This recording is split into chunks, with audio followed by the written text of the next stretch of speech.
Hola, ¿cómo andan? Mi nombre es Esteban Marmeto y junto con Martina Zaituga Mezcua y Laura Giosa estoy a cargo de esta unidad 1 denominada Derechos Humanos de Niños y Adolescentes y la intención de aquí es ver todo el sistema internacional de derechos humanos que hace referencia a niños, niñas y adolescentes. Ya con Laura, ustedes vieron todo lo que tiene que ver con la construcción del sistema internacional de derechos humanos en general y en particular respecto de los niños, niñas y adolescentes. Y conmigo lo que vamos a ver es esta segunda parte de esta unidad 1 que tiene que ver con los principios de los derechos de niñas, niños y adolescentes. Y posteriormente con Martina, para cerrar esta unidad 1, lo que van a ver ustedes es cómo estos derechos de niños, niñas y adolescentes en el sistema internacional de los derechos humanos es receptado en el ámbito interno, ya sea en la Constitución Nacional, por un lado, y además como receptado en el Código Civil y Comercial de la Nación y en otras leyes.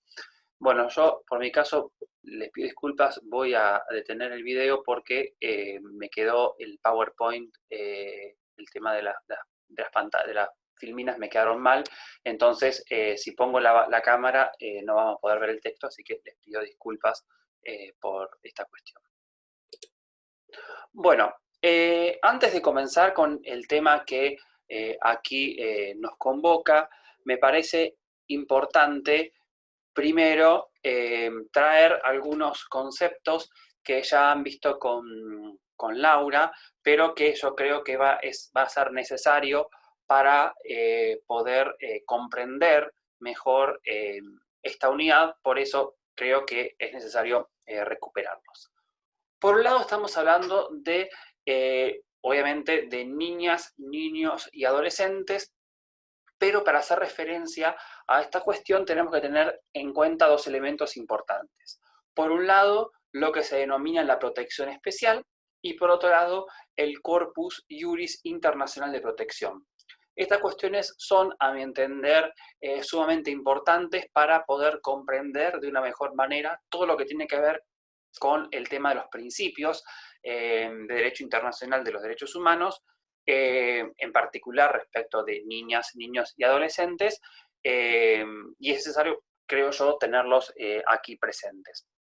Entonces, por un lado, como ya han visto con Laura, cuando hablamos de protección especial, la pregunta es, ¿por qué hablamos de una protección especial o qué es lo que se entiende por protección especial? En este caso, lo que ustedes tienen que tener en cuenta cuando hablamos de niños, niñas y adolescentes es que estamos haciendo especial referencia a un grupo de personas, en este caso de personas que no han alcanzado la edad de 18 años, pero que en función de su crecimiento y su desarrollo, ya sea neurológico, psicológico, social o físico, hace que el derecho le deba brindar una serie de protección adicional, ¿no? Y que esto es una protección que es totalmente diferente a lo que ocurre, por ejemplo, con otros grupos vulnerables, como podrían ser el ejemplo de las mujeres, de las personas pertenecientes a una etnia en particular y demás. Es decir, esta protección especial se basa, dice algunas autoras, en una cuestión fenomenológica, es una cuestión que tiene que ver con, en particularmente con la edad y todos estos rasgos o este crecimiento o desarrollo que aún no han llevado adelante, ya sea neurológico, psicológico, social y físico. Y esto es lo que hace o lo que torna necesario la necesidad de hablar de una protección especial. Y en función de ello, en función de esta necesaria protección especial, todo el sistema jurídico internacional se ha construido en base o teniendo en miras esta protección especial. Ahora bien, como también señala, por ejemplo, la opinión consultiva 2114, que es la última opinión consultiva que emanó de la Corte Interamericana en materia de derechos humanos, dice que las niñas, niños, gozan, dice, de los mismos derechos que los adultos y además poseen derechos adicionales. En definitiva, lo que estamos hablando es la existencia de un plus de derechos que se encuentran reforzados o derechos que son necesarios que sean ajustados o reajustados en función de las características propias de este grupo. Esta protección especial de niños, niñas y adolescentes no es una cuestión que haya surgido o que nazca en la Convención sobre los Derechos del Niño, sino que es una protección que ha nacido o que ya tiene varios años en el Sistema Internacional de los Derechos Humanos y podemos, por ejemplo, rastrear la Declaración de los Derechos del Niño de 1959, en la cual se hacía esta referencia, especial referencia a esta protección, a esta falta de madurez física o mental de los niños, niñas y adolescentes, y es que el motivo por el cual motiva la existencia de una protección especial. Ahora bien, si hablamos de protección especial, es necesario también hacer hincapié u observar la existencia de lo que se ha denominado como una protección especial reforzada, que lo vamos a ver, sino como interseccionalidad, para ciertos grupos de niños, niñas y adolescentes. Es decir, ya dejamos en claro que los niños, niñas y adolescentes no son iguales a las personas adultas, son sujetos, los niños, niñas y adolescentes de derecho, que necesitan una protección especial, una protección diferente, pero además existen ciertos niños o ciertas niñas, niños y adolescentes que requieren reforzar esta protección especial. ¿Y esta protección especial o este refuerzo a qué se debe? Por un lado, cuando tratamos de niñas o adolescentes mujeres. Es decir, el hecho de que hablemos de mujeres, sean adolescentes o niñas, en este caso,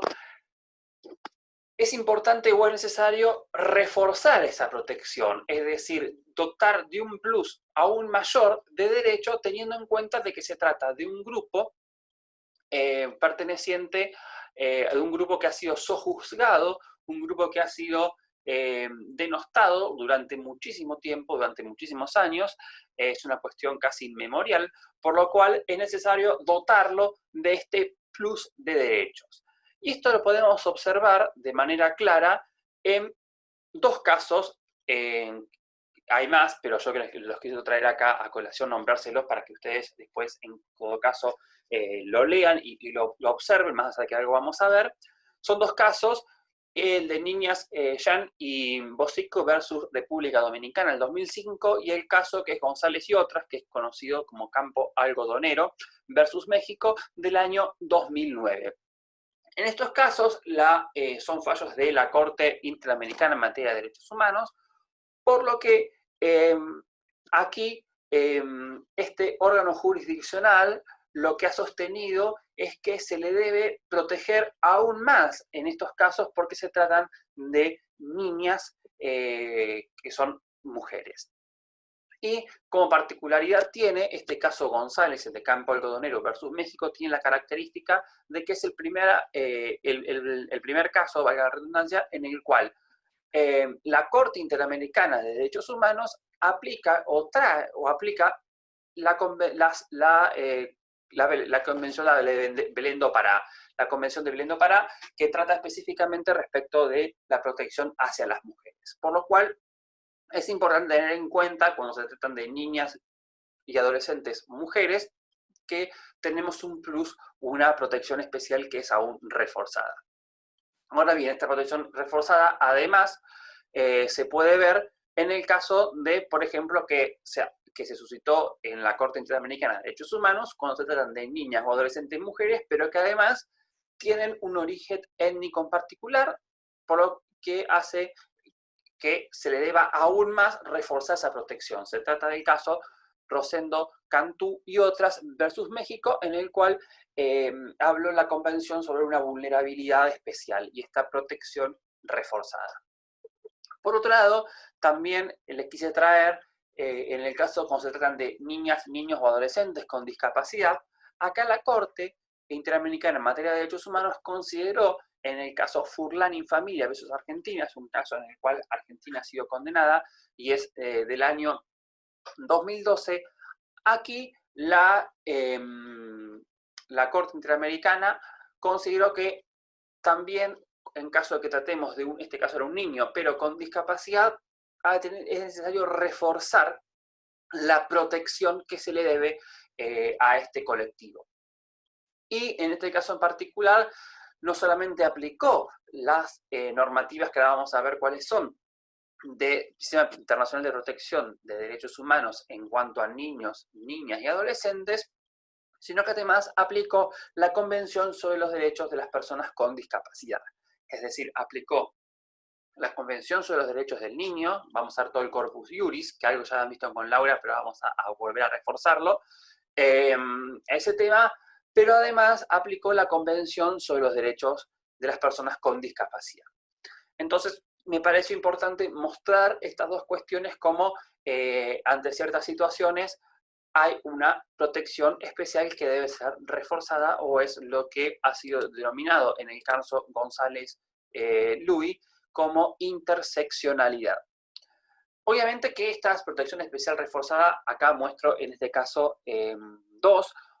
o tres, si queremos hablar también del origen étnico, pero lo que es importante tener en cuenta es que existen otras protecciones reforzadas que la Corte Interamericana en materia de derechos humanos ha realizado, como por ejemplo en el caso de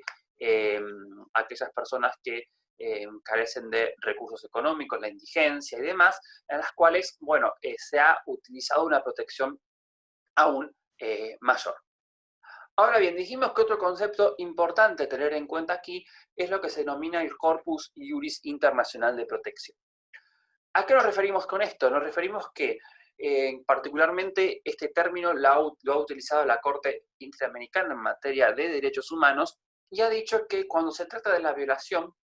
una presunta violación de los derechos de los niños, niñas o adolescentes, no solamente dice la Corte Interamericana hay que aplicar la Convención Americana sobre Derechos Humanos, en particular que vamos a ver el artículo 29 que hace referencia a la niñez, sino que además hay que aplicar todo un corpus iuris internacional que se ha gestado desde hace muchísimos años y que dota de una mayor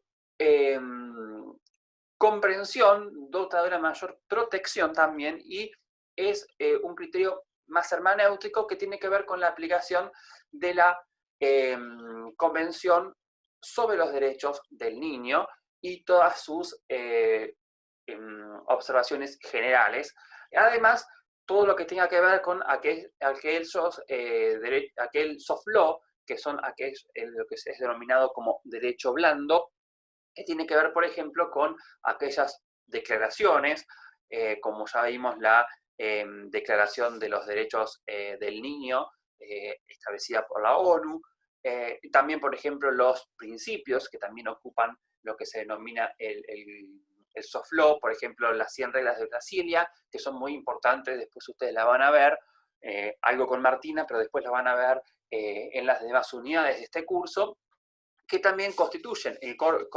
si bien es soft law, en definitiva constituye el Corpus Iuris Internacional de Protección de Niños, Niñas y Adolescentes. Por lo cual hay que tener siempre en cuenta, o en miras, toda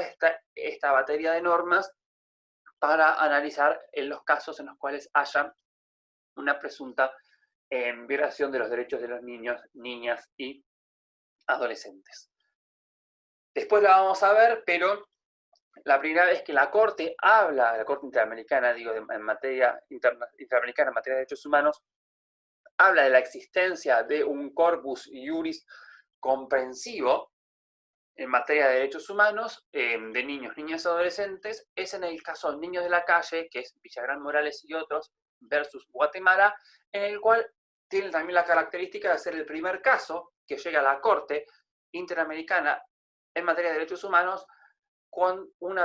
sobre la violación de los derechos de los niños, niñas y adolescentes. Hasta este caso de Niños de la Calle, Villagrán Morales y otros versus Guatemala, la Corte Interamericana de Derechos Humanos jamás se había expedido respecto de la aplicación del artículo 19 de este instrumento internacional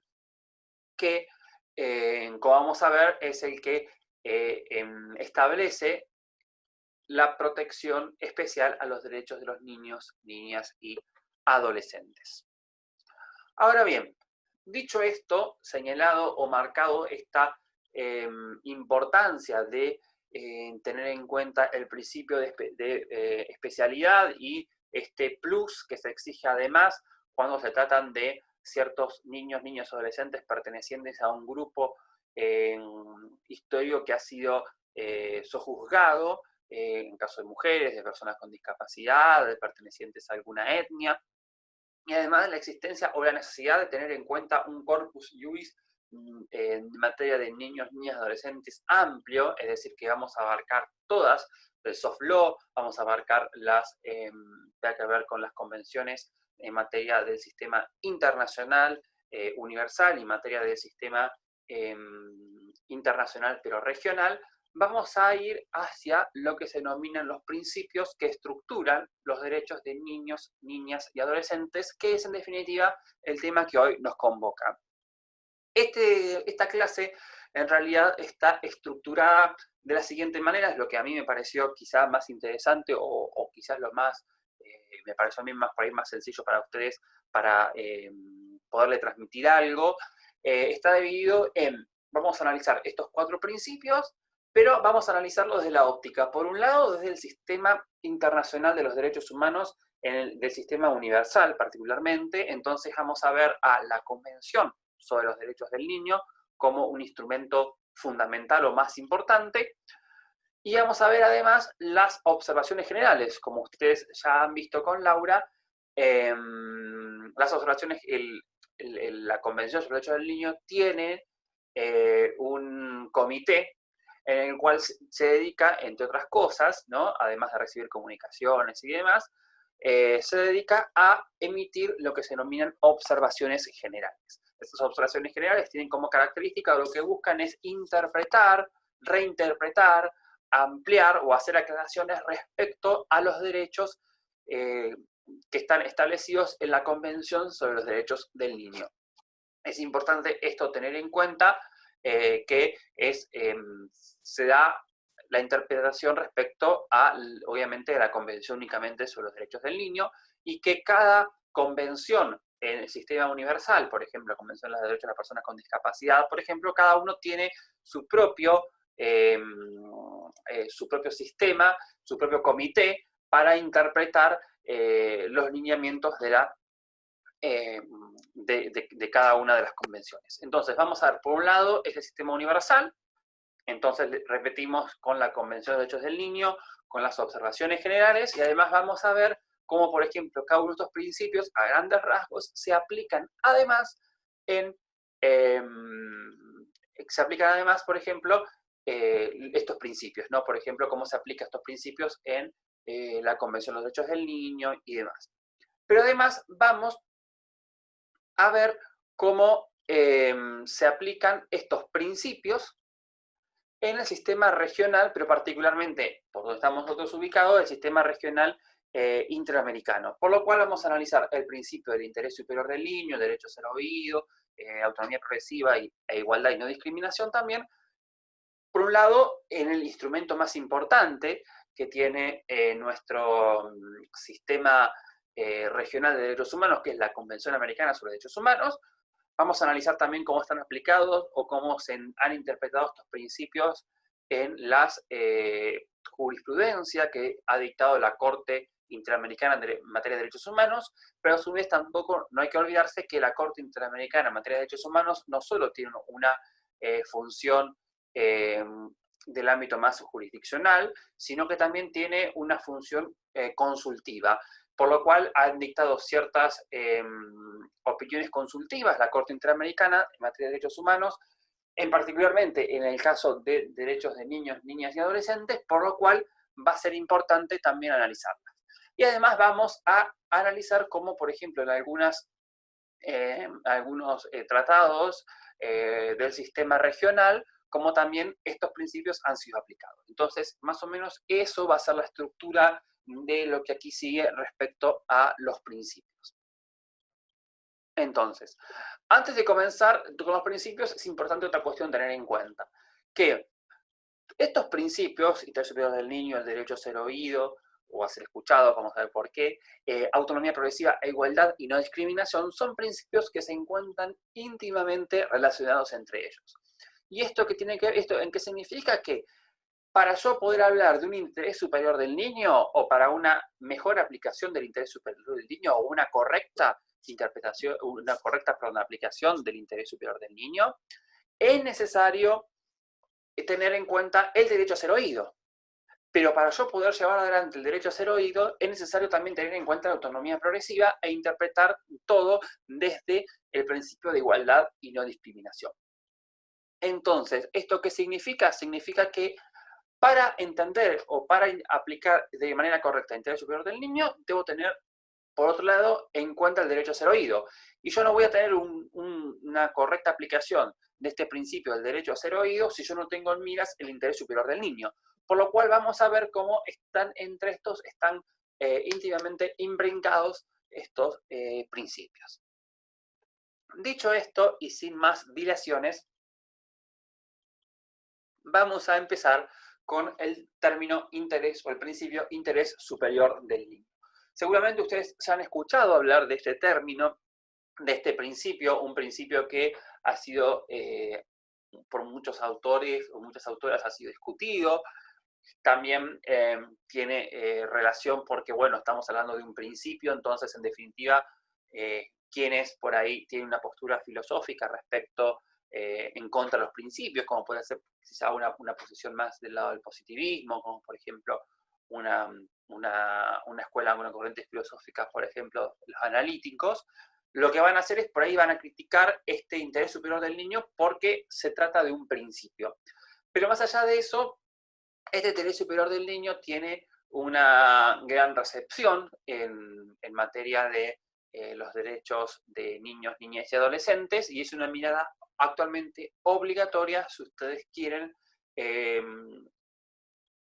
hacer o actuar como abogados de la niña o del niño, o quieren actuar en alguna cuestión que estén relacionadas con niños, niñas o adolescentes, ya sea de la función de la justicia, o ya sean de trabajar en alguna institución pública o privada y demás. El interés superior del niño lo encontramos en el artículo 3 de la Convención sobre los Derechos del Niño, y lo que establece es, dice que en todas las medidas concernientes a los niños que tomen las instituciones públicas o privadas de bienestar social, los tribunales, las autoridades administrativas o los órganos legislativos, una consideración primordial a la que se atenderá será el interés superior del niño. Ahora bien, a ustedes quizá de esta lectura, lo que les puede parecer, y diría que quizás está en lo correcto, es un poco bastante complejo o difícil de desentrañar qué es lo que quiso decir la Convención sobre los Derechos del Niño en el artículo 3, en el primer párrafo, respecto al interés superior del niño. Antes de avanzar un poco más, también es cierto señalar que el concepto de interés superior del niño no es un concepto que haya nacido, este principio que haya nacido en la Convención sobre los Derechos del Niño, sino es un principio que ya estaba en otras convenciones, ya estaba en otras declaraciones, y hay algunas autoras, que señalan, por ejemplo, que este concepto de interés superior del niño se encuentra, de hecho, en hasta sentencias emanadas, por ejemplo, del derecho anglosajón, por ejemplo, en Inglaterra, en el siglo XVIII, por lo cual el tema o el término de interés superior del niño no es nuevo. Quizás sí, lo importante que ha tenido la Convención es obviamente, la importancia que tiene un tratado de esta jerarquía, pero además toda aquella interpretación y aquella batería de regulaciones que ha hecho o que ha permitido tener una mejor interpretación de este principio. Es por esto que en función de esta cuestión del interés superior del niño y esta dificultad de entender a qué es lo que se apunta con el interés superior del niño, el Comité de los Derechos del Niño, en el año 2013, recordemos, como les decía, que el Comité de los Derechos del Niño tiene su función, además de otras cuestiones, la interpretación de los artículos de la Convención sobre los Derechos del Niño, estableció en este año 2013 una observación general, que es número 14, que se la adjuntamos a ustedes dentro de la bibliografía, en el cual se expidió acerca del derecho del niño a que su interés superior sea considerado primordial. Y particularmente en el párrafo 3, en el párrafo 6, perdón, el comité en esta observación señaló que el interés superior del niño constituye lo que denomina un triple concepto. El interés superior del niño es un derecho sustantivo, es un principio jurídico interpretativo fundamental y es una norma de procedimiento. Es un derecho sustantivo, ¿por qué? Dice, porque el derecho del niño a que su interés superior sea una consideración primordial va a implicar siempre que se evalúe y se tenga en cuenta al sopesar los diferentes intereses cuando se deba tomar una decisión sobre una cuestión debatida, siempre se debe tener en cuenta este interés superior del niño cuando afecte a un niño, a un grupo de niños en concreto o genérico o a los niños en general. Por otro lado, dijo, bueno, es también, el comité dijo, es un principio jurídico interpretativo. Es decir, que si una disposición jurídica dice que admite más de una interpretación, dice el comité que debe elegirse aquella que satisfaga de manera más efectiva el interés superior del niño. Y por otro lado dice que además este concepto de interés superior del niño también es una norma de procedimiento. Por lo cual dice que siempre que se tenga que tomar una decisión que vaya a afectar a un niño en concreto, a un grupo de niños en concreto o niños en general, el proceso de adopción de decisiones deberá incluir, dice, una estimación de las posibles repercusiones, ya sean positivas o negativas, de la decisión del niño o los niños interesados. Y dice que la evaluación y determinación del interés superior del niño requieren garantías procesales. Entonces, esto es, en definitiva, lo que el Comité de los Derechos del Niño ha establecido en la observación general número 14 respecto de a lo que debe entenderse por interés superior del niño. Además, esta observación general número 14 ha establecido una serie de lineamientos respecto, ha ahondado un poco más acerca de qué se entiende por interés superior del niño. El comité dice que en realidad se trata de un concepto que es flexible y adaptable. ¿Y esto qué significa? Significa que este concepto o este principio de interés superior del niño va a haber que ajustarse y va a haber que definirlo de una forma individual y con arreglo a la situación concreta de la niña, el niño o adolescente, teniendo en cuenta el contexto, la situación y la necesidad personal. Es decir, que se trata de un concepto de una cierta plasticidad o una cierta ductilidad, por utilizar un término de Zagrebelsky, en el cual el interés superior del niño no es un concepto cerrado, como muchos autores o autoras quizá en algún tiempo han interpretado, sino que es un término que es amplio y flexible, moldeable, plástico, en el cual yo voy a tener que tener en mira el interés superior del niño analizando el caso en concreto, analizando a la niña o al niño o al adolescente con su contexto, cuál es la situación y cuáles son sus necesidades personales. Esto hace que yo no pueda utilizar el término de interés superior del niño como si fuera una norma general y aplicable a todos los casos de igual manera. Es decir, yo voy a resolver la cuestión teniendo en mira el interés superior del niño, dependiendo del caso o dependiendo del contexto, la situación o la necesidad personal del niño, niña o adolescente.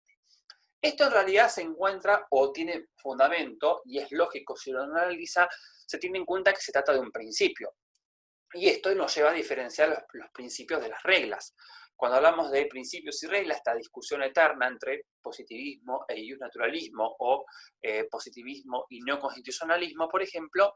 cuando hablamos de la existencia de principios, en términos de Alexi, mandatos de optimización, son términos amplios en los cuales el operador o la operadora o quien deba encargarse de hacer funcionar la norma, el funcionamiento de la norma, debe siempre adoptar o tener en miras todas estas cuestiones. el contexto, la situación personal y la necesidad del niño, niña o adolescente. Y esta es la característica del principio. Y esta es la diferencia que se tienen con las reglas. Las reglas utilizan un método de subsunción y en realidad me dan la solución al caso en concreto. Me llega a mí el caso y en una regla yo debo meter meter el caso a la regla. El principio me permite, es más abierto, más flexible y me permite a mí moldear o modificar o establecer una solución que sería a medida, así se podría decir, una solución a medida, o una solución que se adapte a las características en particular de este sujeto. Ahora bien, ¿cuándo yo aplico o en qué casos voy a aplicar el interés superior del niño? Bueno, lo voy a aplicar en todos los asuntos que estén relacionados con el niño, la niña o adolescentes. Es decir, en todos los casos en los cuales haya un conflicto de derechos en los que atañen a los niños, niñas o adolescentes, yo ahí deberé aplicar el interés superior del niño. Ahora bien, por otro lado, el Comité de los Derechos del Niño lo que ha hecho es, en esta observación general número 14, ha establecido o ha intentado hacer una interpretación, que podríamos decir como una interpretación que sería literal, o ha desmenuzado, en realidad, la definición establecida, o no sería definición tan concreta, sino lo que se entiende por interés superior del niño. Por lo cual, ha utilizado el artículo 3.1 y ha intentado definir qué se entiende por cada una de las palabras. Entonces, cuando el artículo, recuerden, de la Convención sobre los Derechos del Niño, en el artículo 3.1, se los vuelvo a mencionar para que lo tengamos quizás aquí presente, que dice que en todas las medidas concernientes a los niños que tomen las instituciones públicas o privadas de bienestar social,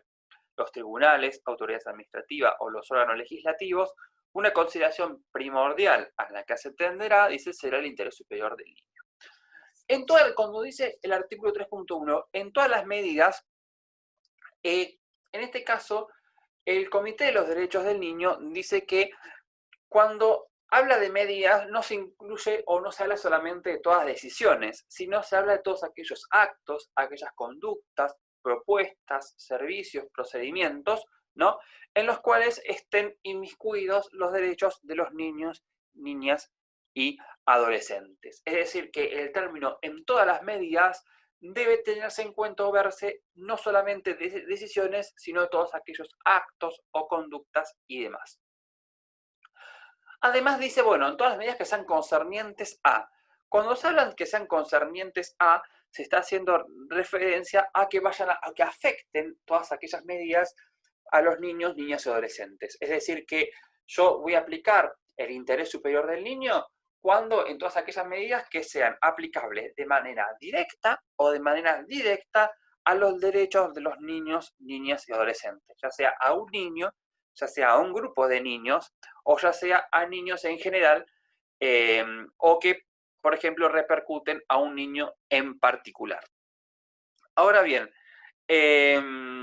entonces decimos que debe tenerse en cuenta estas medidas, estas concernientes a, ya sean apliquen de manera directa o de manera afecte o de manera indirecta. Como por ejemplo, de manera indirecta, por ejemplo, pueden ser, no sé, por ejemplo, en el caso del medio ambiente, por ejemplo, la vivienda o el transporte, son medidas que pueden implicar de manera indirecta un impacto en los derechos de los niños, niñas y adolescentes, y yo debo observar esa medida si impacta o no o afecta al interés superior del niño. Ahora bien, dice a los niños. Entonces, todas medidas concernientes a quiénes? A los niños. ¿Quiénes son los niños? Bueno, los niños son todas aquellas personas que no han cumplido la edad de 18 años. Es decir, que este interés superior del niño se va a aplicar a todo aquel sujeto que no haya cumplido aún la edad de 18 años. Además, la observación general hace especial referencia a que también debe tenerse en cuenta, no solamente, como dijimos, a un niño en sentido individual, sino a los niños en sentido general. Pero además, el comité hace especial referencia a que hay que tenerse en cuenta aquí cuando hablamos de mujeres, niñas, o cuando hablamos, por ejemplo, de algún niño que se encuentra en una situación de vulnerabilidad mayor que la del solo hecho, que no es menor, de ser niño. Por ejemplo, cuando hablamos de un niño con discapacidad o una niña, por ejemplo, con discapacidad, o una niña, en sentido más genérico, o, por ejemplo, cuando hablamos de un caso de una etnia en particular y determinada. Ahora bien, estas medidas concernientes a los niños que se tomen, dice, en instituciones públicas o privadas de bienestar social. Cuando hablamos de instituciones públicas o privadas de bienestar social, dice que esta mira o esta intención de observar el interés superior del niño, en definitiva, debe ser analizada en todo lo que tenga que ver con instituciones que se apliquen ya sea para derechos económicos, sociales y culturales, como así también en los casos que afecten a los derechos y libertades civiles de los niños. Por ejemplo, debo tener en cuenta o en miras el interés superior del niño cuando, por ejemplo, en los casos de, no sé, la anotación, los registros de nacimiento, por ejemplo, que tienen que ver con una cuestión más civil y política. En este caso, yo también debo tener en cuenta o observar los derechos de los niños, niñas y adolescentes a la luz del interés superior del niño. Los tribunales, es decir, también el interés superior del niño debe ser observado, dice el comité, cuando el niño, niña o adolescente esté ante un juzgado, ante un tribunal y demás, ¿no? Entre tribunal en sentido genérico, no específico de la palabra tribunal, sino genérico, ya sea también en un juzgado. Ya sea que el niño o la niña o adolescente intervenga, por un lado, por ejemplo, en el ámbito penal, ya sea como un niño que haya infringido una ley penal, por ejemplo, o ya sea que sea un niño que esté como niño víctima. En este caso también yo siempre debo tener en cuenta el interés superior del niño y analizar sus derechos en función de ello. También es aplicable la palabra los tribunales también en los casos de cuestiones que tengan que ver con civil, es decir, cuando el niño o niña adolescente, por ejemplo, se encuentre por ejemplo, en un juzgado civil, por una cuestión, no sé, en la cual, por ejemplo, sus progenitores tramiten un proceso de divorcio, por ejemplo, es importante tener en cuenta que la solución que se vaya a tomar de ese divorcio y todo lo que tenga que ver con el régimen de responsabilidad parental, siempre se tengan en cuenta cuando hay niños, niñas, adolescentes en el medio, se tenga en cuenta el interés superior del niño a la hora o al momento de establecer o dictar una sentencia. Vamos a ver, como ya dijimos, como el interés superior del niño está muy relacionado con el derecho a ser oído, vamos a ver que también es importante para yo poder dictar una sentencia, que en definitiva, por ejemplo, en una separación o un divorcio, por ejemplo, entre dos progenitores, en los cuales haya niños, que sean, no sé, hijos de uno de ambos progenitores, es importante también escuchar al niño y ver qué opina, cómo yo voy a establecer el régimen de responsabilidad parental. Ahora bien, además, cuando se habla de tribunales también es un concepto amplio que también implica las cuestiones de mediación y demás. Por otro lado, también dice respecto a las autoridades administrativas, es decir, las autoridades administrativas también deben tener en mira el interés superior del niño respecto de todas aquellas cuestiones que sean atinentes y que tomen estos órganos. O también dice los órganos legislativos, es decir, los órganos legislativos en cualquiera de sus esferas, ya sea en la esfera más provincial, en la esfera federal, la cuestión federal, o cuando estamos hablando de, por ejemplo, en materia municipal. En este caso, los órganos legislativos deben dictar todas aquellas medidas que afecten a los niños, niñas y adolescentes, teniendo en cuenta o en miras el interés superior del niño. Por ejemplo, en el caso de aprobación de presupuestos, que deban tenerse en cuenta o mirarse a los niños, niñas y adolescentes. Pero dice que a esta consideración primordial a la que se va a atender, cuando dice el artículo 3.1, ¿esto qué significa? Es decir, que la consideración, más que una, es la consideración debería ser primordial a la cual se debe atender, es decir, el elemento importante al cual deberá atenderse estos tribunales, estas instituciones y demás, será a la del interés superior del niño, y que el interés superior del niño lo interpretamos, como ya lo hemos visto, como un concepto amplio, flexible, no cerrado, abierto y ponderable. Ahora bien, entonces, ya dijimos qué se entiende por interés superior del niño, ya vimos, desmenuzamos el artículo 3.1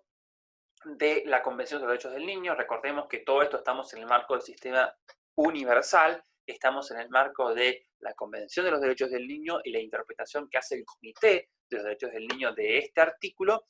y además dice que para evaluar y determinar el interés superior del niño, el comité también dice que es importante tener en cuenta la opinión del niño o adolescente, que vamos a ver más adelante cómo se va a construir, la identidad del niño, que también es muy importante para tener en cuenta el interés superior del niño. La identidad tiene que ver con tener en cuenta o analizar cuando se trata de una niña, que no es lo mismo que un niño, cuando se trata de una niña o un niño que tiene una discapacidad, cuando se trata, por ejemplo, de una persona que pertenezca al colectivo LGTBIQ, un niño o niña adolescente, es decir, orientación sexual, origen nacional. Estas cuestiones son sumamente importantes tener en cuenta al momento de tener en cuenta el interés superior del niño. Como si también preserva el entorno familiar, el mantenimiento de las relaciones, ver la situación de vulnerabilidad, en definitiva, porque la situación de vulnerabilidad también a mí me impactará, en definitiva, para poder interpretar o aplicar el interés superior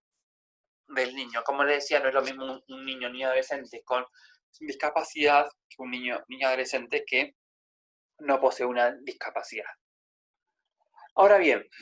si seguimos en el ámbito universal, decimos que, y en la Convención de los Derechos del Niño en particular, el artículo 9, por ejemplo, en el caso del derecho a vivir en familia, también hace especial referencia en el apartado 1 y en el apartado 3 al interés superior del niño.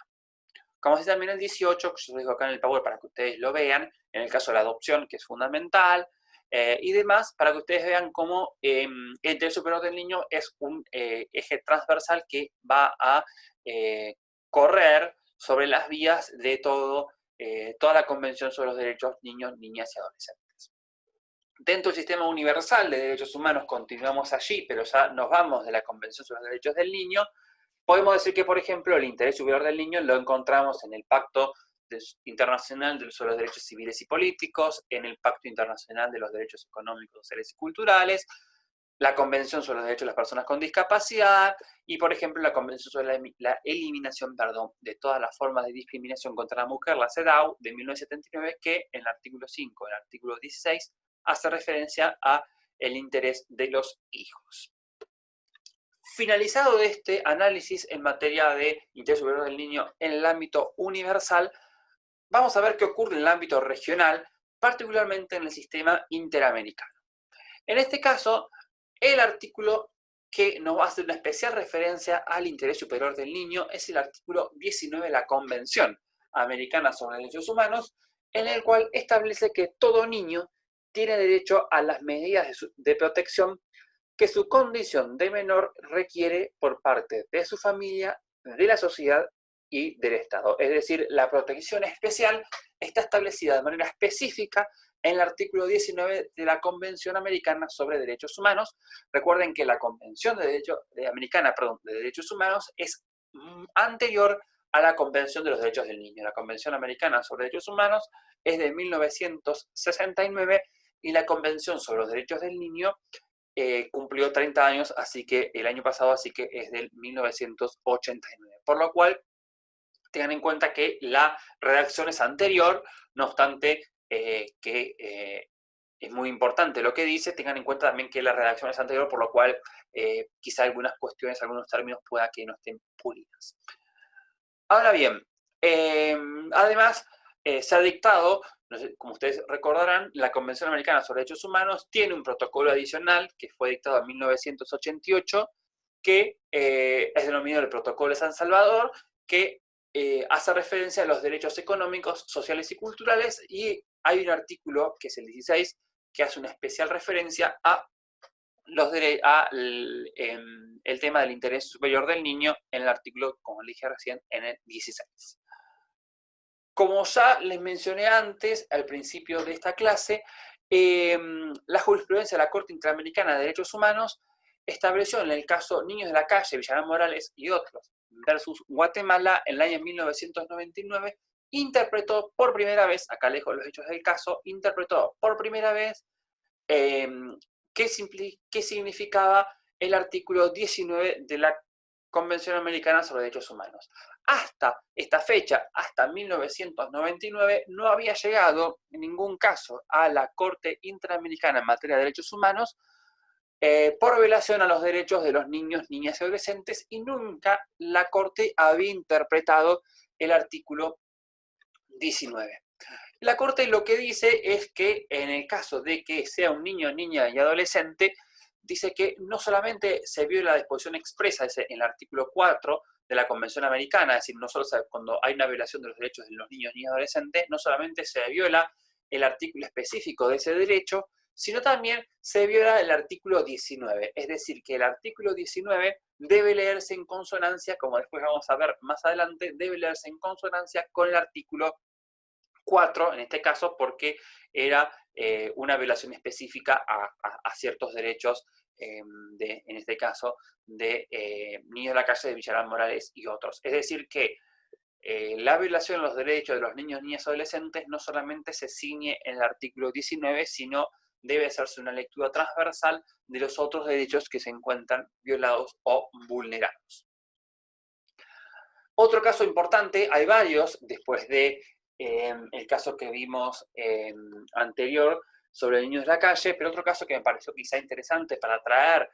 sobre el derecho de los niños, niñas y adolescentes, en particular del interés superior del niño, es el caso Atala Rifo y Niñas versus Chile del 2012. Este caso me parece interesante porque en realidad, bueno, trataba de una situación en la cual el padre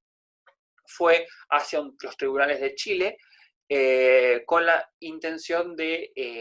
iniciar un proceso de tuición de menores, es decir, de custodia, con la intención de que las 3 niñas que tenía esta persona con su ex esposa, para que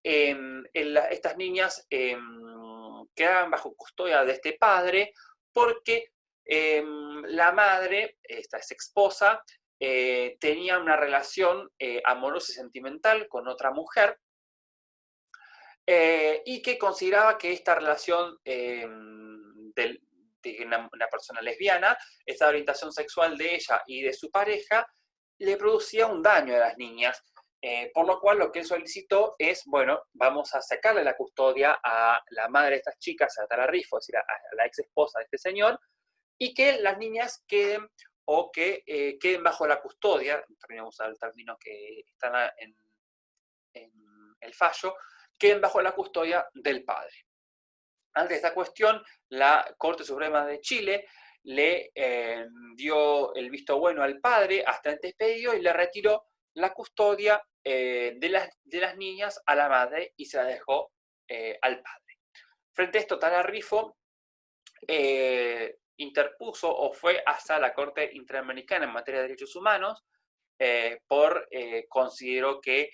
había un trato discriminatorio en función de su orientación sexual, y la Corte Interamericana lo que tuvo en cuenta es respecto del interés superior del niño y la protección familiar, que es una cuestión que se encuentra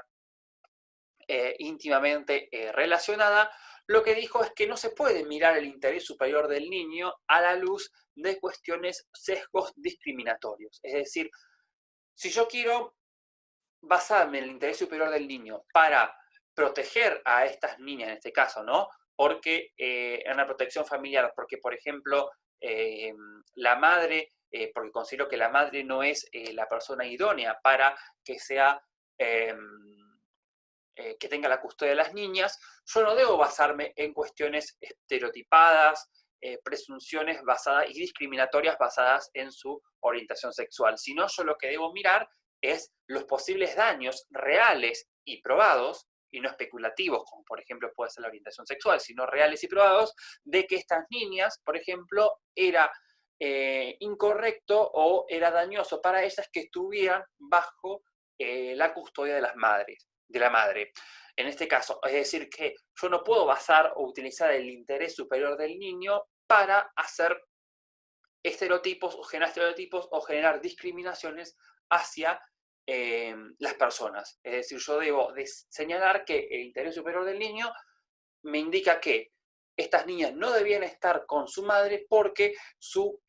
cuestión o su crianza era adecuada, pero no su orientación sexual. Su orientación sexual jamás puede ser una cuestión a tenerse en cuenta para eliminar o sacar a estas niñas del cuidado de la persona, en este caso de su madre. La opinión consultiva número 17 del 2003, denominada Condición Jurídica y Derechos Humanos del Niño. Recuerden que las opiniones consultivas es una función o es una posibilidad que tiene, una función, mejor dicho, que tiene la Corte Interamericana en materia de derechos humanos para dictar opiniones, es decir, una función no solamente es la contenciosa, que es la de los fallos, sino la opinión consultiva. Y en la opinión consultiva 17, que es una opinión fundamental en el caso de niños, niñas o adolescentes, hizo referencia especial al interés superior del niño e interpretó el interés superior del niño como el desarrollo y el ejercicio pleno de sus derechos. Sin embargo, bueno, algunos autores y algunas autoras lo critican a esta opinión consultiva. Acá les dejo los párrafos más importantes porque consideran que quizá no hubo una mayor ampliación, sino que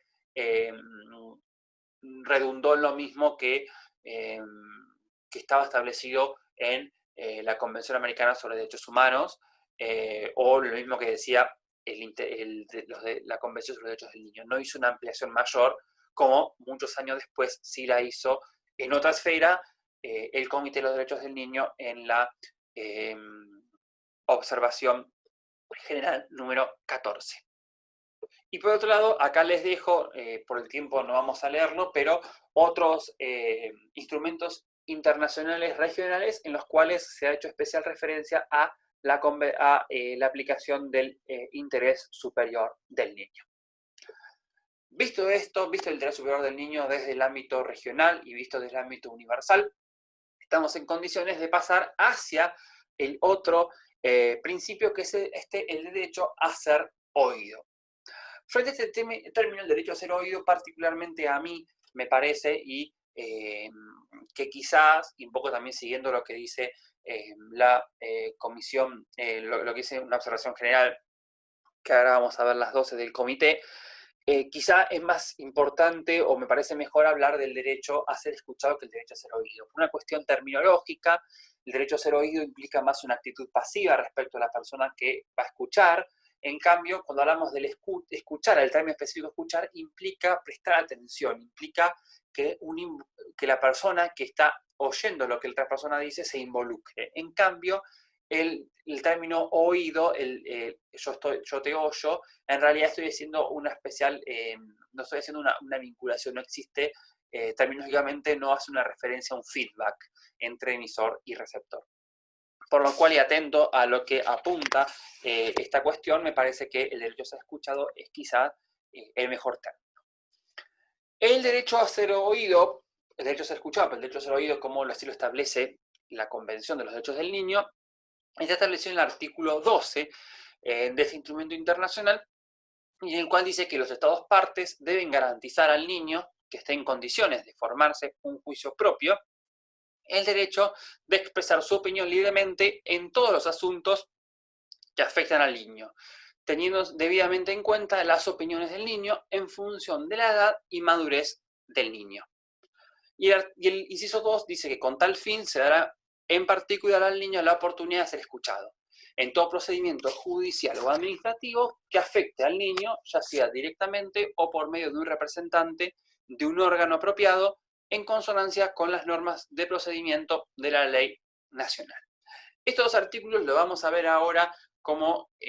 también en una observación posterior, en la observación general número 12, el comité hace lo mismo que hizo en la 14, con el interés superior del niño, lo hace aquí y desmenuza el artículo 12. El inciso 1 y el inciso 2 en realidad se difieren a etapas diferentes. El inciso 1 que vamos a ver es quizá más genérico, todo derecho a ser oído o escuchado. En cambio, el inciso 2 hace más referencia a la faz más procedimental, a la faz de el derecho de defensa material. Ahora bien, como decía, este derecho, el derecho a ser oído, el derecho a ser escuchado, como dice la observación general número 12, en definitiva, es sumamente importante para toda la cuestión que sean atinentes a los derechos de los niños, niñas y adolescentes, porque en realidad lo dotan de una condición jurídica y social del niño y lo reafirman a los niños, niñas y adolescentes como sujeto de derechos, es decir, los afirma como esta condición. Y por tratarse de esta cuestión de que el niño o niña adolescente es un sujeto que requiere una protección especial, hace que este derecho a ser escuchado deba ser reforzado, deba ser circunscripto y deba ser ampliado o teniendo en miras otras consideraciones. Por lo cual es importante observar cómo este derecho, que obviamente lo poseen todas las personas, claro está, en el caso de niños, niñas o adolescentes, este derecho posee ribetes particulares. Y bueno, como decíamos, el derecho de aplicación del derecho a ser escuchado se aplica tanto a un niño individual como a un grupo de niños, algo que ya hemos visto en la observación general número 14, que habla del interés superior del niño. El derecho del niño a ser escuchado es importante tener en cuenta que es un derecho, no es una obligación, por lo cual todo niño, niña o adolescente tiene el derecho de no ejercer este derecho a ser escuchado. Es decir, yo no puedo, como agente, obligar al niño o a la niña o al adolescente a ejercer el derecho de opinar. Yo no puedo obligar el derecho de ejercer este derecho al niño. Es decir, estas opiniones es un derecho de opción, no es una obligación. Y que también debe tenerse en cuenta que para poder dotar de virtualidad o que este derecho a ser escuchado, este derecho a emitir sus opiniones, tenga importancia o que sea realmente, o tenga trascendencia o que me sirva a mí para poder adoptar decisiones, es importante darle toda la información o el asesoramiento para que favorezca su interés superior y para que el niño o niña adolescente realmente sepa cuál es la importancia de su opinión y, en definitiva, cuáles son sus consecuencias o, en definitiva, qué es lo que lo dota de cierta importancia que ejerza este derecho. Obviamente yo no lo puedo obligar, pero también es importante que este derecho del niño a expresar su opinión, es importante que este derecho a escucha sea realizado con cierto límite. Es decir, que estas entrevistas, dice el comité en la observación 12, estas entrevistas de manera constantes al niño, en realidad lo puede tornar perjudicial, porque muchas veces, por ejemplo, cuando hablo de niños, niñas adolescentes que han sido víctimas de un determinado de abuso,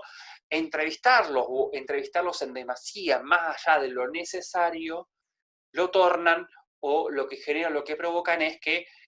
un efecto totalmente contrario al deseado o al buscado y además le produce un daño psíquico o psicológico. Por lo cual, en este sentido, hay que tener en cuenta que el derecho del niño o niña a ser escuchado o la entrevista debe tomarse con ciertos recaudos y no debe abusarse de ello porque podemos lograr efectivamente una cuestión contraria. Como le decía, el artículo 12.1, el comité lo interpretó y, bueno, hace referencia, dice, bueno, por un lado dice a los estados partes, en el cual esto no ronda ningún problema, dice que los estados partes van a garantizar. Cuando dice que le van a garantizar al niño a expresar esta opinión, garantizar en realidad lo que quiere es un término, dice que tienen una especial firmeza, es decir, que no dejan margen de discreción. El Estado no debe la posibilidad de, si quiere, dotarlo de este derecho a este derecho a opinar o este derecho de expresar su opinión, sino que el Estado se lo debe garantizar. Debe ser el niño, la niña o el adolescente quien puede ejercer o no este derecho, pero el Estado, parte, le debe garantizar. Ahora bien, al niño, ¿pero qué? Pero algunos autores dicen, bueno, el artículo que dice que estén en condiciones de formarse un juicio propio. Algunos, en un momento, algún sector de la doctrina decía, bueno, miren, acá tenemos un límite, porque no todo niño, sino todo niño que esté en condiciones de formarse un juicio propio. La observación general 12, hecha por el comité, dice, bueno, ojo, esto de tener en condiciones de formarse un juicio propio debe tenerse o adaptarse no de una forma restrictiva, sino que debe mirarse en un elemento amplio, en una cuestión amplia, y no debe ser leída en términos restrictivos, ¿no? Pero además dice que este derecho, que esté todo el niño que esté en condiciones de formarse un juicio propio, es importante tener en cuenta que aún aquellos niños o aquellas niñas, por ejemplo, que estén en las primeras etapas, en las cuales, por ejemplo, no han desarrollado un lenguaje verbal, aún así, en esos casos, el derecho del niño de ser oído debe ser llevado a cabo, por ejemplo, con dibujos, con lenguajes gestuales y demás. Es decir, que el derecho del niño o niña que aún no ha desarrollado aptitud verbal, por ejemplo, puede igualmente escuchárselo a través de estas cuestiones, y será a los agentes y las agentes especializados quienes deberán evaluar cómo llevar adelante esta cuestión.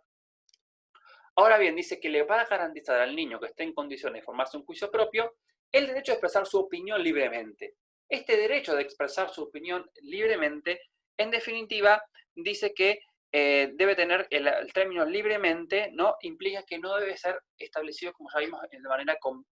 manera como una presión. Yo no debo presionar al niño ni adolescente para que dé su opinión, para que el niño y adolescente exprese o hable, sino que, en definitiva, yo lo que debo tener en cuenta es que el niño y adolescente va a hablar cuando quiera, cuando pueda o cuando se sienta en condiciones de hablar. Si yo lo presiono, si yo, como les decía, lo entrevisto más de la cuenta, lo que voy a generar es un efecto negativo en el niño, porque no solamente no voy a tener un buen derecho de escucha o de opinión, sino que además el problema es que voy a generarle un daño psíquico, por ejemplo, cuando se trata de niños o adolescentes o niñas que hayan sido víctimas de abuso. Ahora bien, en todos los asuntos que afecten al niño, es decir, que el derecho a expresar su opinión libremente debe darse en todos los asuntos que afecten al niño. Esto, algunos autores dicen, bueno, acá hay una segunda restricción, porque dice, no solamente cuando esté en condiciones de formarse un juicio propio, sino además solo en aquellos asuntos que afecten al niño. Acá el comité dijo nuevamente, no, ojo, aquí debe tenerse en cuenta en sentido amplio, en todos los asuntos que afecten al niño, en todo aquello que el niño aún, en un sentido amplio, aunque pueda resultar un beneficio, por ejemplo, para la sociedad, para la comunidad, el niño tiene derecho a expresar su opinión. Por lo cual, el comité aquí también dijo, bueno, ojo, no es tan restringido como parece de la simple lectura del artículo. Pero además, y esto es importante, debe tenerse esta opinión y demás, debe tenerse en cuenta según la edad y madurez del niño. Esto nos lleva o nos relaciona necesariamente a algo que vamos a ver después, que tiene que ver con el término o la cuestión de la autonomía progresiva. Es decir, el niño va a expresar su opinión, pero para tener en cuenta su opinión, yo solamente no debo basarme en la edad del niño, como ocurrió durante muchísimos años. Yo no debo basarme únicamente en la edad de él, sino debo analizar cuál es la madurez que tiene el niño, es decir, cuál es su madurez. Si yo pongo el límite de la edad, yo tengo una cuestión que en realidad bastante perjudicial, porque lo único que voy a analizar, voy a tener en cuenta este corte etario. Y el corte etario, en definitiva, no me dice nada o no me da una relevancia importante en esta cuestión. ¿Por qué? Porque yo puedo tener niños de la misma edad, pero en función de su madurez, en función de su cuestión contextual, en función de su capacidad de comprensión y demás, hace que el niño quizá no tenga una edad determinada, pero que su madurez implique o haga que esté incluso en mejor condiciones de niños de su mayor edad. De mayor edad que el niño que yo quiero o que yo tengo intenciones, por ejemplo, de que exprese su opinión. Por el cual es importante tener en cuenta siempre esta madurez del niño, no solamente su edad, no solamente hay que tener en cuenta la opinión del niño en función de su edad, sino debe ver en función de la madurez. Como dice el comité, dice que se demuestra o se ha demostrado que la información, la experiencia, por ejemplo, el entorno, las expectativas sociales, contribuyen a un desarrollo mejor para el niño en el caso de formarse una opinión. Por lo cual, si yo me ciño únicamente a la edad, estoy viendo una parcela de la cuestión y yo no estoy observando que el niño, quizá por su grado de madurez, tenga una posibilidad de poder expresar su opinión y que esa opinión pueda ser tenida en cuenta. En definitiva, se trata esto de lo que se denomina unas fases genéricas. ¿Por qué? Porque vamos a hablar del derecho de los niños a expresar su opinión en todos los asuntos que lo vayan a afectar. Ahora bien,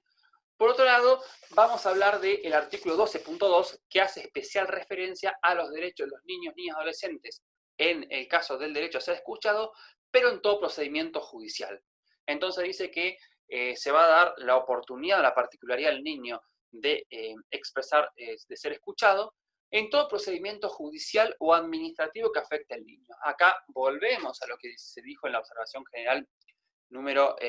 14 respecto a procedimiento judicial y administrativo, es decir, en todo aquel que afecta al niño, ya sea como sujeto víctima, como haya infringido la ley penal, o en el caso civil, en el caso de los divorcios, es decir, escuchar al niño cuando cuando por ejemplo sus progenitores se divorcian y rige o se va a establecer sobre él o respecto de él, para hacer mejor el término, la responsabilidad parental. Debo tener en cuenta siempre escuchar al niño qué es lo que opina. Esta opinión ya va a ser por medio de representante o directamente o de un órgano apropiado. Esto no indica o no tiene mayor dificultad. Y en consonancia con las normas de procedimiento de la ley nacional. Es decir, las normas de procedimiento de la ley nacional va a regular esta cuestión, pero nunca pueden limitar lo establecido en el artículo 12.2 de la observación general número 12. Ahora bien, y esto, como decimos, es la fase procedimental y es lo que a ustedes quizá les vaya a interesar más, lo que tenga que ver con el abogado del niño, y ustedes el curso van a enfocar más en esta parte del artículo. Y bueno, esto se lo dejo acá en la filmina para que lo tengan, pero que el derecho del niño a ser escuchado, además, es importante tener en cuenta en la familia, en la salud, en la educación y demás, en todos aquellos contextos en los cuales el derecho del niño cobra a ser escuchado, cobra una gran importancia y en donde debe aplicarse o utilizarse este principio para salvaguardar los derechos de los niños, niñas y adolescentes. En el caso de los derechos de las personas con discapacidad, el derecho a ser escuchado cobra a su vez mayor importancia, pero cobra a su vez otros ribetes. ¿Por qué? Porque el derecho a ser escuchado de las personas con discapacidad, yo además debo dotar de una serie de baterías técnicas para que el niño, niña o adolescente con discapacidad pueda expresar su opinión. Por ejemplo, en el caso de un niño o adolescente que no pueda expresarse o que no pueda expresarse, por ejemplo, en forma verbal, establecer ciertos mecanismos de dibujo y demás para que el niño o niña pueda expresarse. Es decir, en los derechos de las personas con discapacidad, el derecho a ser oído y a ser escuchado cobra aún mayor importancia. Y bueno, y acá les digo, les pongo otros artículos en los cuales está el derecho a ser oído, por ejemplo, la Convención de los Derechos del Niño y otros instrumentos internacionales en el sistema universal. En el sistema interamericano lo encontramos en el artículo 8, en el cual dice todo derecho de la persona, toda persona, perdón, tiene derecho a ser oída. Ahí lo encontramos al derecho a ser oído. Y particularmente la cuestión que surge es, tenemos el artículo 19 que nos habla de la protección de los derechos del niño, y la pregunta que surge es, que algo ya lo respondimos antes, es si el niño, niña o adolescente, en la caso de violación de sus derechos, únicamente ahí aplica el artículo 19 o además debemos aplicar el artículo 18, el artículo, perdón, 8. Es decir, yo cuando tengo la violación, cuando tengo la violación hacia los derechos de un niño, niña, adolescente, aplico el artículo 19 que únicamente me habla de niños y no aplico el resto de los artículos, o debo hacer una lectura armónica. En este caso, lo que ha establecido la Corte Interamericana de Derechos Humanos en el artículo 19 es que el artículo 19 debe leerse a la luz de todos los derechos establecidos en la Convención Americana sobre Derechos Humanos. Por lo cual, yo debo leer el artículo 8 del derecho de la persona a ser oída a la luz del artículo 19. Es decir, no solamente todas las personas tienen derecho a ser oídas, sino que además los niños también. Y además, este derecho debo aplicarlo teniendo en cuenta su condición de menor, su condición especial. Y así todo el artículo de la Convención Americana sobre Derechos Humanos, debo leerlo a la luz de este plus de protección que me establece el artículo 19. Respecto al derecho a ser oído, lo vemos nuevamente en el caso Atala-Rifo, ya en la función contenciosa de la Corte Interamericana. Lo vemos en el caso Atala-Rifo, por ejemplo, respecto a, en el caso de que a las niñas se las había escuchado, es cierto, se había escuchado respecto a su intención, respecto a que querían continuar con su madre. Sin embargo, la Corte Interamericana de Derechos Humanos le tira, por así decir, y perdón el término, le tira las orejas a la Corte Suprema de Justicia de Chile, porque le dicen, bueno, está bien, vos los escuchaste, vos aplicaste el artículo 8.1 de la Convención, lo leíste a la luz del artículo 19 de la Convención Americana, también lo leíste a la luz del artículo 12 de la Convención sobre los Derechos del Niño, entonces vos eso hiciste muy bien. Sin embargo, te faltó algo, te faltó justificar, te faltó relacionar el interés superior del niño con el derecho a ser oído, porque la Corte Suprema dijo, bueno, el interés superior del niño es que las niñas estas vayan o que la custodia la asuma el padre, pero jamás lo relacionó el interés superior del niño con el derecho a ser escuchado. Jamás relacionó, jamás hizo hincapié en lo que las niñas habían expresado en el derecho de escucha, o sea, en la situación de la escucha. Jamás lo vinculó. Entonces, la Corte Interamericana dijo, ojo, tengan en cuenta aquí que hay que vincular ambos derechos. También en el caso Ramírez Escobar y otros sobre Guatemala, que se trata de casos en los cuales son dos hermanos de 7 y 2 años, en los cuales fueron declarados en situación de adoptabilidad y fueron ambos adoptados por familias separadas de Estados Unidos. Y en este caso, la Corte Interamericana de Derechos Humanos condenó a Guatemala. ¿Por qué? Porque al niño, durante todo el proceso de adopción, jamás se lo escuchó. El niño nunca se enteró, nunca supo que era un proceso de declaración de abandono, nunca supo cuál era el procedimiento de adopción o qué se llevaba, y nunca entendía qué es lo que pasó. Él lo único relata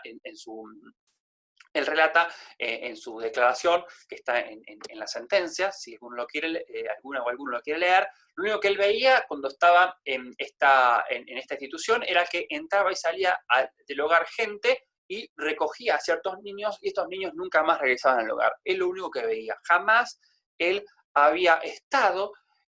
había sido escuchado, pero jamás se le había informado acerca de lo que implicaba la adopción o cuál era su situación. Por lo cual, acá la Corte Interamericana condenó a este Estado guatemalteco. Y en el caso de Furlan, que es un caso contra Argentina, Furlan y familiares contra Argentina, del año 2012, también lo que ocurrió también es que al niño no se lo escuchó, era un niño con discapacidad, y el juez jamás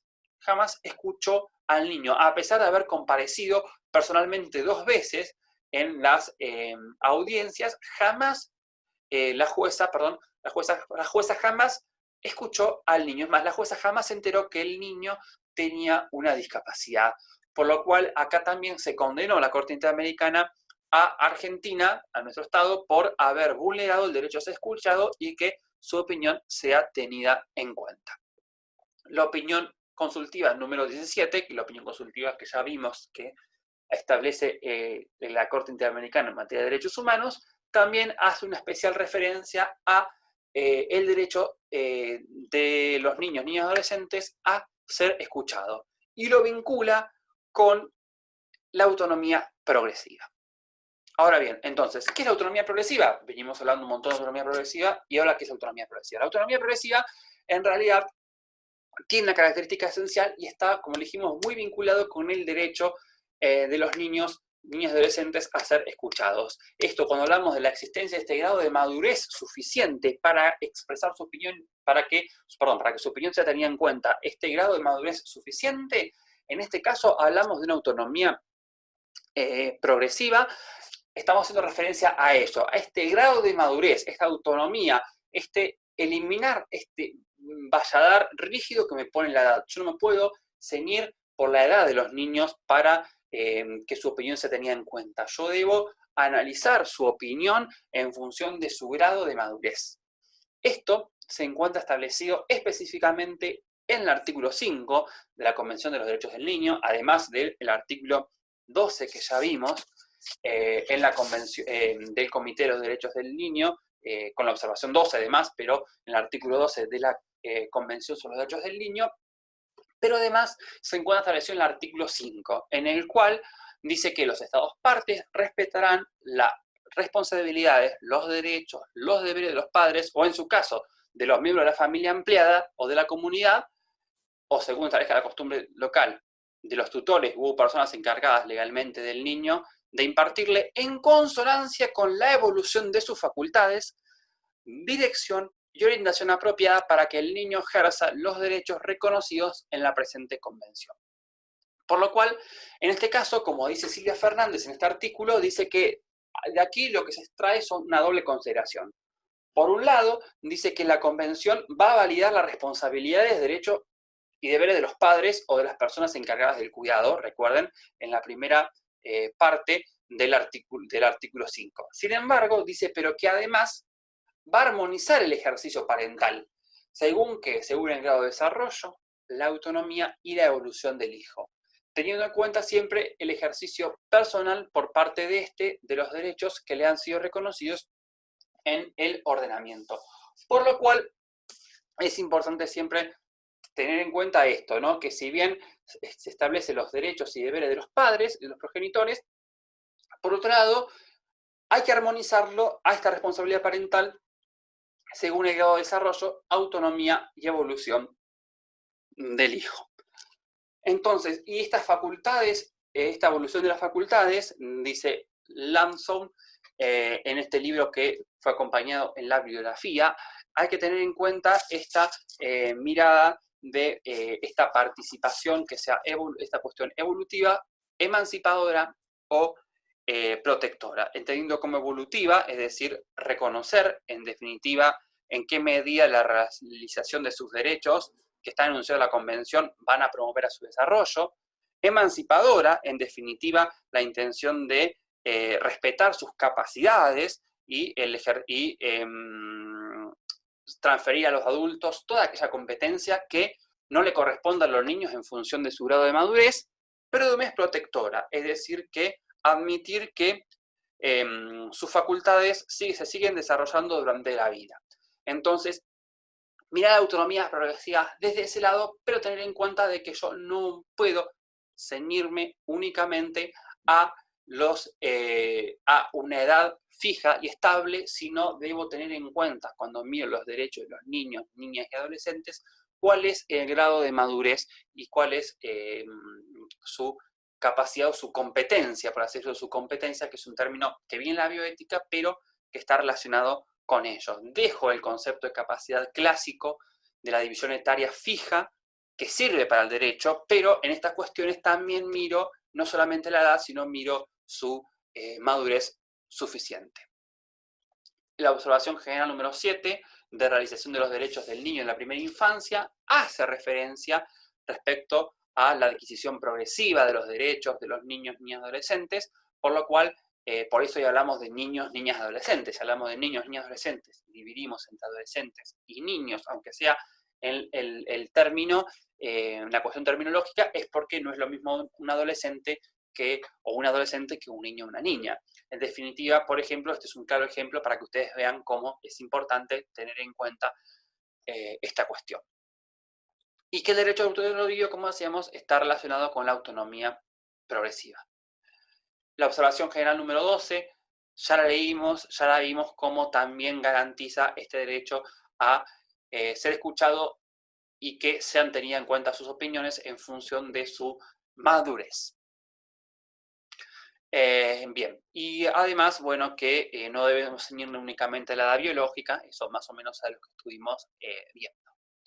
Y acá otros artículos, el 12, el 13, el 15, el 16, de la Convención sobre los Derechos del Niño, que hace referencia a autonomía progresiva. Por otro lado, en el sistema interamericano, vamos a tener el caso, nuevamente, Atala Rifo, en el caso de autonomía progresiva, y en el caso en concreto que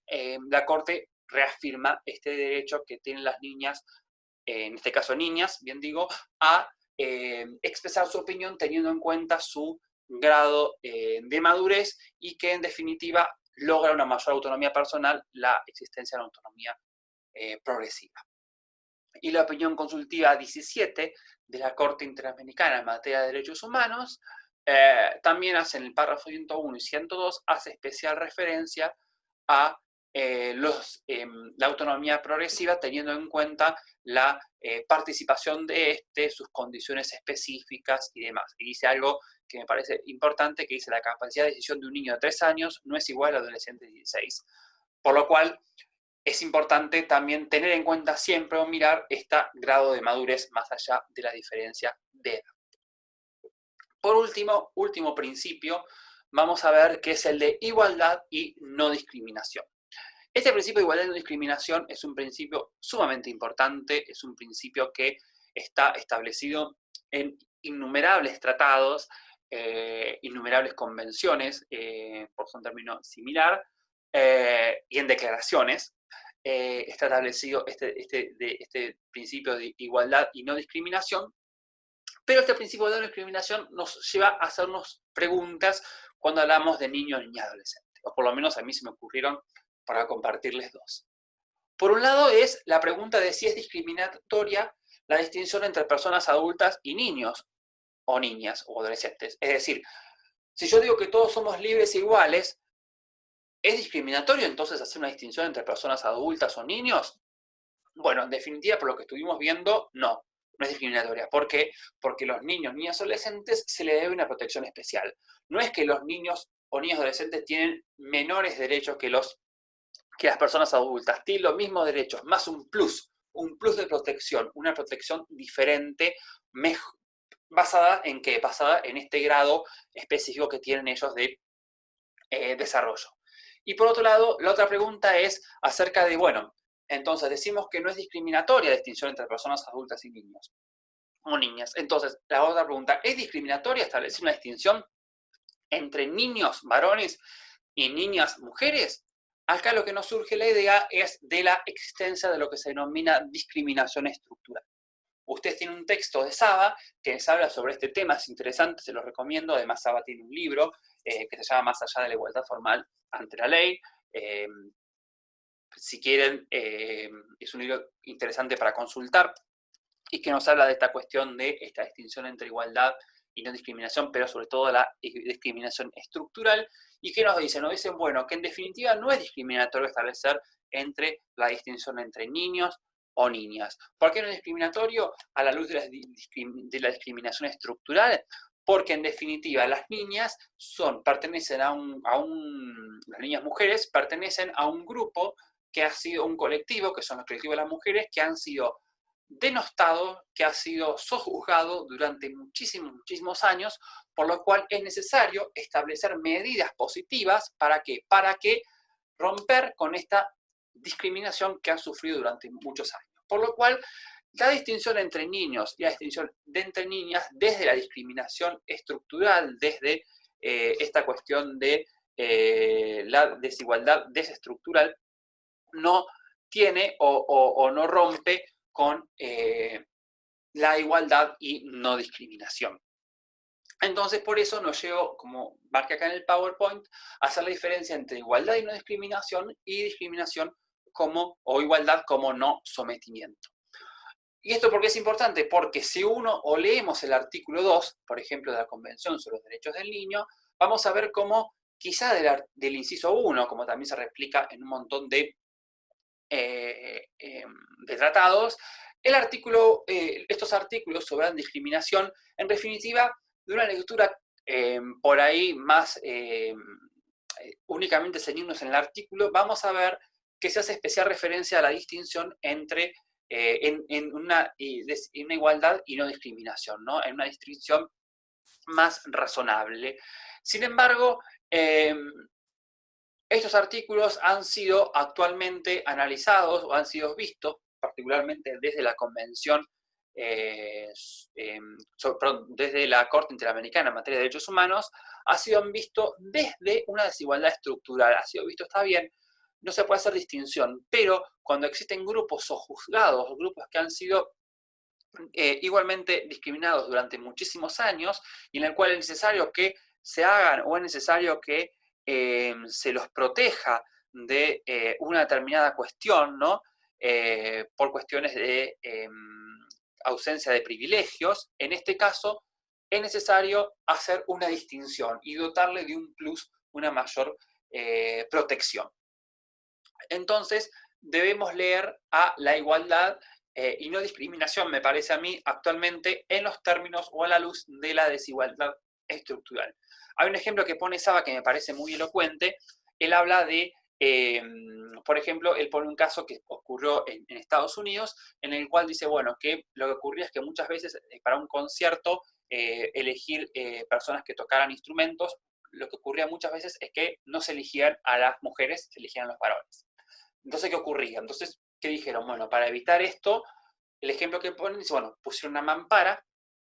pusieron un piso de alfombra para que no se sintieran las pisadas por si había algún ruido diferente al momento de caminar, porque se considera que la mujer usa siempre taco, lo que considera lo que sale de la situación planteada, y el varón no, perdón. Entonces, ¿qué dicen? Bueno, le ponen alfombra en el piso, le ponen una mampara, ¿y qué hacen? El jurado va a estar de un lado de la mampara, los postulantes del otro de la mampara, y lo único que van a hacer es escuchar los sonidos del instrumento, y en definitiva van a decidir quién queda para esta audición, únicamente aquellos que hayan tocado mejor el instrumento. En definitiva, eso termina o nos lleva a una cuestión razonable, decir, bueno, en realidad, en definitiva, hay una igualdad, una no discriminación porque está eligiendo en función de los méritos, pero ¿qué dice Saba? Dice, es cierto que es una cuestión muy loable, sin embargo, visto desde una cuestión de una desigualdad estructural, es importante tener en cuenta que las mujeres muchas veces pueden que no se presenten a estos concursos porque, por ejemplo, van a ser discriminadas, porque, por ejemplo,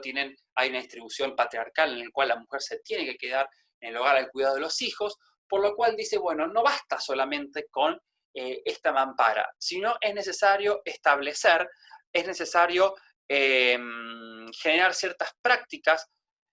sociales a través de borrar esta exclusión y esta perpetuación de este estado de subordinación. ¿A través de qué? A través de un tratamiento diferente, a través de un cupo, por ejemplo, para que las mujeres puedan ingresar, por ejemplo, a esta audición. Porque en definitiva, lo que busca con esta cuestión es eliminar estos contextos de exclusión, es decir, eliminar que las mujeres no se presenten porque saben que no van a quedar. Entonces, si yo, por más que vaya a utilizar términos de una igualdad y no discriminación, el problema que aquí va a ocurrir es que igualmente yo voy a estar generando situaciones de desigualdad. Y para romper con estas situaciones de desigualdad, necesito generar una igualdad estructural. ¿A través de qué? A través de ciertas acciones, como puede ser, por ejemplo, el establecimiento de ciertos cupos o el establecimiento de ciertos privilegios o preferencias a las mujeres para que puedan, por ejemplo, acceder a estos cargos. Esto se puede aplicar también en las cuestiones de personas con discapacidad y demás. Esto me lleva a señalar que la igualdad como no discriminación debe ser hoy actualmente vista como una igualdad como no sometimiento. Y esto es claro y esto ha sido visto en la Corte Interamericana en materia de derechos humanos, en algunos casos como por ejemplo en el caso Campo Algodonero, que ya lo vimos, en el cual la Corte Interamericana en materia de derechos humanos hace especial referencia a las estereotipos de géneros que caen sobre la mujer, que han sido socialmente dominantes y persistentes y que agravan implícitamente las políticas y las prácticas. Habla sobre la existencia de una discriminación estructural. En el mismo sentido, en el caso Tara Rifo, nuevamente, la Corte Interamericana de Derechos Humanos dice que existe un sistema jurídico en el cual se basa constantemente en perpetuar y reproducir la discriminación histórica y estructural que las minorías han sufrido. Y a través de esta desigualdad estructural, a través de esta cuestión, es importante o nos va a llevar ¿para qué? Para romper con toda esta desigualdad. Y por otro lado, también en el caso trabajadores de la Hacienda Verde de Brasil, en este caso también, la Corte Interamericana habló de la existencia de una discriminación estructural, particularmente basado en tres niños que eran sometidos a trabajos esclavos.